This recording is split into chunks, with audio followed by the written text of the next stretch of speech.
ব্রন আপনারা যদি দুই পৃথিবী মুভি দেখার জন্য ক্লিক করে থাকেন অবশ্যই সঠিক জায়গায় ক্লিক করেছেন। আজকে আমি এই মুভিটি নিয়ে আপনাদের মাঝে গুরুত্বপূর্ণ আলোচনা করবো। দুই পৃথিবী মুভি দেখতে হলে এই চ্যানেলে লাইক এবং সাবস্ক্রাইব করে পাশে বেল আইকনটি বাজিয়ে দেন।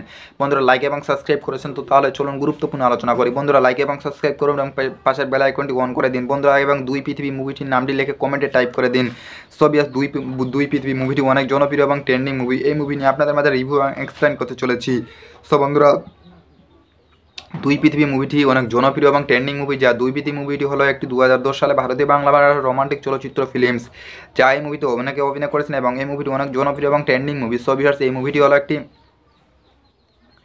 মুভিটি 2010 সালে ভারতীয় বাংলা ভাষার রোমান্টিক চলচ্চিত্র ডিলার্স, যা এই মুভিতে পরিচালক ছিলেন রাজ চক্রবর্তী।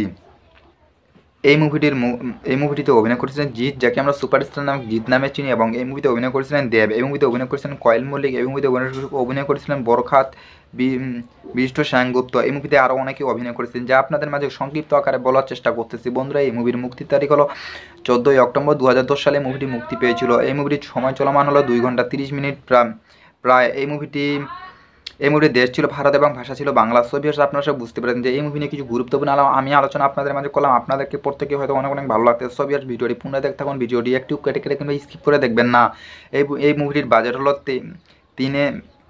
3.5 কোটি টাকা এবং ব্যাংক অফিসিয়ালি আয় করেছিল এই মুভিটি 6.5 কোটি টাকা। সো বন্ধুরা এই মুভিটির পটভূমি হচ্ছে রাহুল রাজ একজন কোটিপতির সন্তান, যিনি আমার আয়েশ ও বিলাস করে বেড়ে উঠেছেন এবং তার কাছে জীবনটা শুধু একটি খেলা, এবং তিনি বিশাল বহু জীবনযাপন অভ্যাস তাকেই একজন সুখী সৌভাগ্য চরিত্র হিসেবে চরিত্রে করা হয়েছিল, যা নারীদের কাছে বেশ প্রয়োজনীয়। তিনি নন্দিনী দেখতে পান, একজন তরুণ এবং কমনীয় ডাক্তার। রাহুল তার বন্ধুদের চ্যালেঞ্জ করে যে সে তাকে কোয়েলকে নিয়েই মধ্য প্রেমে ফেলবে। নন্দিনী একজন অসত্য।